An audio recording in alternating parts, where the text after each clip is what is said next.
Most people don't realize this, but after a certain age, it's not that remedies stop working.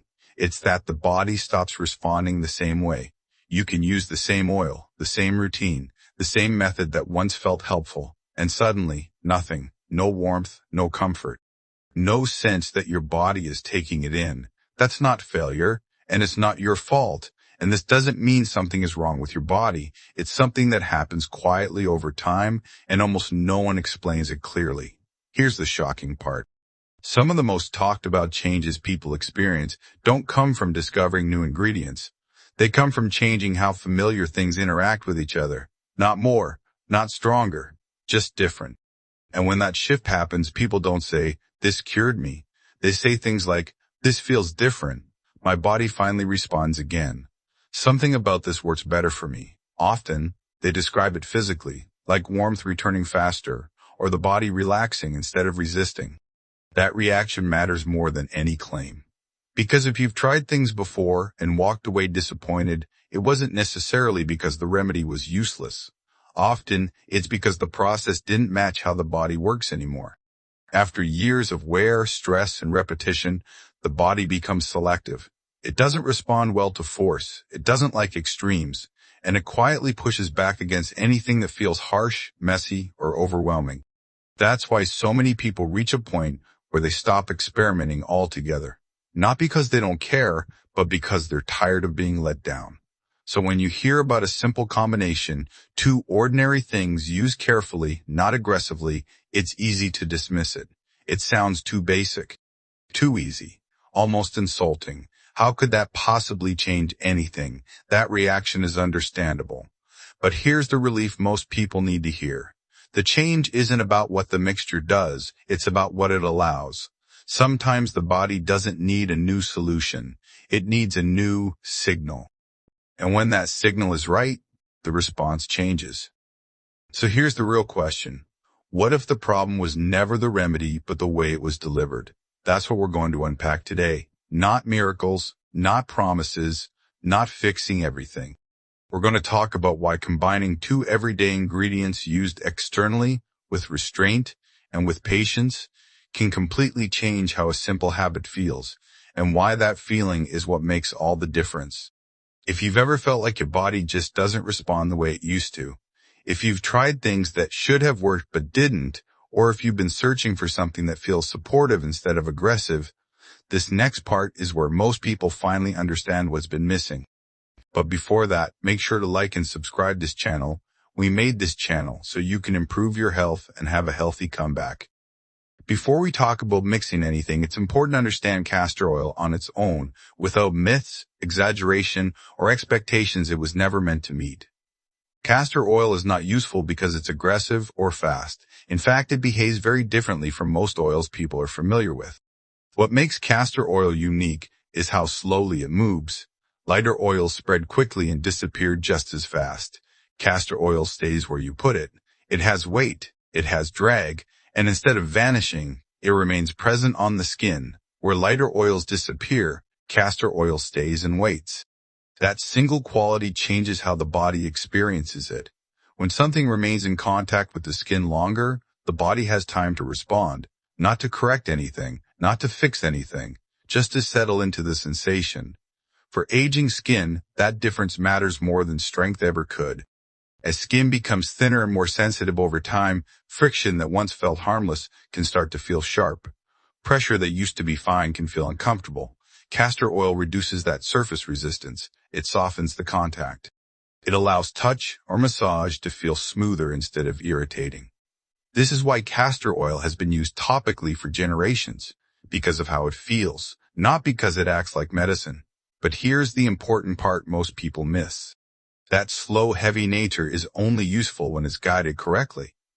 Castor oil doesn't respond well to force. It doesn't behave better when more is added, and it doesn't hide misuse. When applied aggressively or repeatedly without attention, it can feel sticky, heavy, or uncomfortable. That's often where frustration begins. People assume the oil itself is the problem, when in reality the oil is doing exactly what it's designed to do, stay put. Its role is comfort, not correction. Used gently, castor oil supports pliability. It helps the skin feel less resistant over time. It makes repeated care feel tolerable instead of annoying. These changes don't announce themselves immediately, but they influence whether a routine becomes sustainable or gets abandoned. At the same time, castor oil has limits. On its own, it can feel too thick for some people, too slow to spread, too heavy in certain areas. Those limits aren't flaws, they're clues. They tell us that castor oil provides staying power, but not flow. It anchors contact, but it doesn't always create balance by itself. Without that balance, the experience can feel uneven. The oil remains, but movement may feel awkward or resistant. That's usually the point where people stop. They decide it's not for them. They move on. They assume the ingredient failed. But in reality, the ingredient was only doing half the job. Once you understand castor oil as a foundation rather than a finished solution, the next piece falls into place. Because what comes next isn't about adding strength or intensity. It's about changing how that slow, steady base behaves, so the entire experience feels smoother, lighter, and less resistant. And that's where the real shift begins. If castor oil is the ingredient most people underestimate, baking soda is the one most people misunderstand. That doesn't make it dangerous or useless. It simply means it has a very narrow role, and when that role isn't respected, problems show up. Baking soda is familiar. It's inexpensive. It's been in kitchens for generations, and because it's common, people assume it must be gentle in any amount. That assumption is where confusion begins. Baking soda does not behave like an oil. It doesn't soften. It doesn't cushion. On its own, it's dry, alkaline, and reactive when overused. Used without restraint, it can irritate the skin and overwhelm it quickly. That's why baking soda by itself is rarely a good idea for regular skincare. But here's the part most people miss. When handled correctly, its role is surprisingly subtle. Baking soda isn't meant to lead. Its value isn't in action. It's in signaling. The key is scale. Baking soda only works in very small amounts, not teaspoons, not tablespoons, a pinch. Just enough to influence texture and feel without changing the skin's natural balance. With baking soda, less isn't just more, less is different.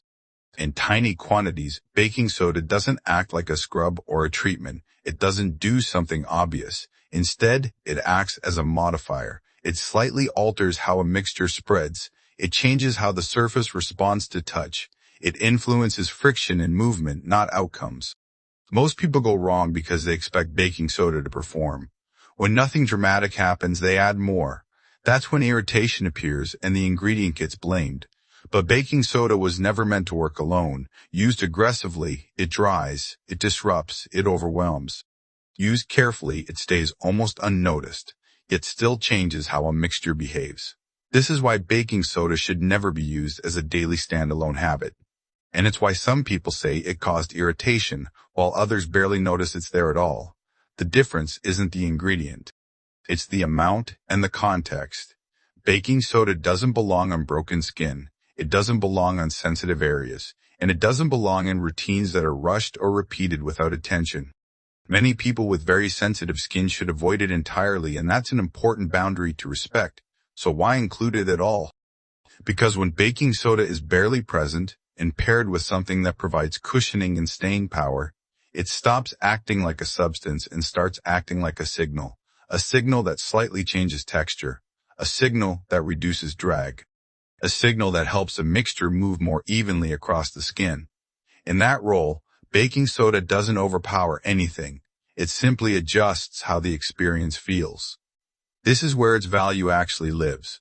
Baking soda isn't there to improve results. It's there to improve how the process feels.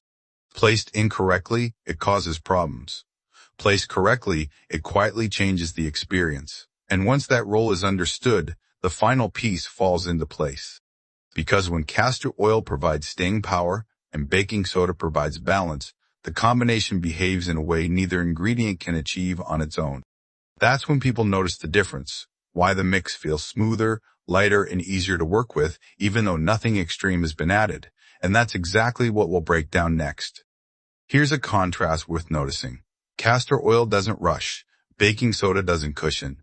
When they're brought together carefully, without haste, without excess, the experience shifts in a way that feels practical rather than impressive. The first thing people notice isn't a result. It's a change in behavior. Castor oil by itself has a natural drag. It grips the skin. That grip can feel grounding, but it can also slow movement and make contact feel uneven. When a tiny amount of baking soda is introduced, that drag softens. The oil still stays present, but it begins to move with less resistance. The surface feels smoother. The glide feels lighter. The contact feels more controlled. It's subtle, but it's consistent. That consistency is what changes how people interact with the mixture. Touch no longer feels sticky or awkward. Massage stops feeling like work. The process becomes easier to repeat without irritation. And usability matters more than intensity. When contact feels smoother instead of dragging, muscles don't tense as much and skin doesn't brace. The body responds without needing time to adjust. That's why people often describe the experience as relief, not because something was fixed, but because resistance eased. This is where the phrase, changes everything, can be misunderstood. The value here is usability. When something feels easier, people return to it. When it feels uncomfortable or messy, they stop. That difference alone explains why some routines quietly become part of daily life, while others are abandoned after a few tries. The mixing itself should remain simple. A small amount of castor oil. A pinch of baking soda barely visible, nothing more. When mixed, the texture should stay smooth. It shouldn't feel gritty, foam, or thicken. If it does, too much baking soda was added. The goal isn't to feel the baking soda, it's to notice the oil behaves differently. And if it feels off, it's easy to adjust. Add a bit more oil. Use less baking soda next time. There's no penalty for correcting the balance. When the ratio is right, the mixture spreads more evenly across the skin. It doesn't clump. It doesn't resist movement. It feels present without being heavy and controlled without being slippery. This is also why rushing the process disrupts it. Stirring aggressively, adding more just in case, repeating without pause. Each of these pushes the mixture away from balance. What happens when the balance is off? Too much baking soda makes it drying. Too much oil brings back heaviness. Too much frequency makes the skin push back. But when the balance is right, the mixture doesn't feel like a remedy or a treatment. It feels like a supportive process that fits into the body's rhythm instead of fighting it. That's the change people notice, not a promise, not a claim. A shift in how something simple feels and behaves. Now that the interaction itself is clear, the next step is learning how to use it safely. How often is enough without irritation, and how to read the body's responses without guessing or overdoing it. That's where we go next. Once people understand how the mixture behaves, the next question almost always comes up. How do I use this without overdoing it? That question matters, especially after 60, because the body gives feedback faster than it used to. What once could be ignored now shows up more clearly as tightness, irritation, or discomfort. That's not a weakness. It's the body communicating sooner. The most important principle here isn't frequency, it's spacing. For most people, once or twice a week is enough to start. That gives the skin time to respond and reset. Using it more often doesn't make it work faster. In many cases, it makes the skin less cooperative instead of more. Think of this as a conversation, not a command. The skin responds best when it's given room. Before applying the mixture anywhere new, a patch test is important. This isn't meant to make you nervous. In fact, most people feel nothing unusual at all, but checking matters. A small amount on a small area tells you how your skin responds. If the area feels calm and normal after several hours, that's useful information. If it feels tight, itchy, or irritated, that's also useful information, and it should be respected. Comfort is the guide here, not enthusiasm. Application should always be light. This isn't a scrub, and it doesn't need pressure to work. Gentle contact works because the skin doesn't have to defend itself. When pressure increases, the skin tends to tense, and that tension often gets mistaken for the mixture not working. Take your time. Apply slowly. If something feels off in the moment, pause. There's no benefit in pushing through discomfort. The body responds best when it doesn't feel challenged. After use, rinsing with warm water is usually enough, just enough to feel clean and comfortable.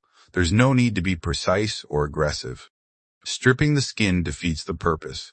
The aim is to leave the area settled, not dry or overly cleansed. Now let's talk about expectations, but from a different angle. Success here often shows up in what doesn't happen. Less irritation, less resistance, less hesitation about repeating the routine. People often notice that the skin feels easier to work with the next time. Touch feels smoother. The routine feels less demanding. These quiet signals are signs the body is cooperating rather than tolerating. If irritation appears at any point, that's not a signal to push through. It's a signal to pause, reduce, or stop. The body doesn't whisper forever. It escalates when ignored. Listening early prevents larger problems later. There are also clear boundaries worth keeping in mind. This mixture doesn't belong on broken skin. It doesn't belong on the face or very sensitive areas. And it doesn't belong in rushed or distracted routines. If that feels like too much, keeping things simple is enough. Many people choose to skip baking soda entirely and use castor oil alone, and that's a valid decision. The goal isn't to follow instructions perfectly. It's to choose what feels appropriate for your body. This is also why comparison doesn't help. What works comfortably for one person may feel like too much for another. Paying attention to your own response matters more than copying someone else's routine. Over time, this becomes clearer. You stop wondering, should I do this again? Because the answer becomes obvious through experience. That clarity replaces uncertainty, and confidence grows naturally from there. With safety, spacing, and expectations grounded in real experience, there's only one piece left to talk about. Not what to add, not what to change, but how to understand the phrase life-changing in everyday, realistic terms, and why that meaning matters more than dramatic promises. That's where we'll finish. Let me leave you with one simple picture. For most people, the real change doesn't happen the first time they try this. It happens a few days later. When they go back to do it again, and don't hesitate. No second guessing, no bracing for irritation, no thought of, is this going to be too much? That's what life-changing actually looks like here. Not a dramatic result, not a big moment, just the quiet realization that something no longer feels like a fight. That matters more than people realize, especially after 60. Because when something feels easy on the body, it becomes repeatable. And when something becomes repeatable, it finally has a chance to matter. That's the thread running through everything we talked about today. Castor oil wasn't powerful, it was steady. Baking soda wasn't active, it was precise. The mix didn't force change, it removed resistance. And safety wasn't about rules, it was about listening. Nothing here worked because it was aggressive. It worked because it didn't ask the body to defend itself. That's the shift most people miss. The body doesn't improve when it's pushed. It improves when it stops feeling challenged. And once you understand that, it changes how you look at everything, not just this mixture. Which brings me to what's next. If today's video made you think, oh, that explains a lot, you'll want to see the next one. Before you go, tell me this in the comments. No overthinking. Did this make sense to you? Just yes or no. I read every comment. If you want clear, grounded guidance like this without hype, fear, or pressure, subscribe and stay with us. And if someone you care about keeps trying things that feel like too much, send this to them. Sometimes the most helpful change isn't adding something new. It's finally using something the right way. We're building a community here for strong comebacks, so subscribe, hit the bell icon. You don't want to miss what's coming next. If this helped you, give this video a like and share it with someone you care about. Join me in the next video. I've got more surprises waiting for you.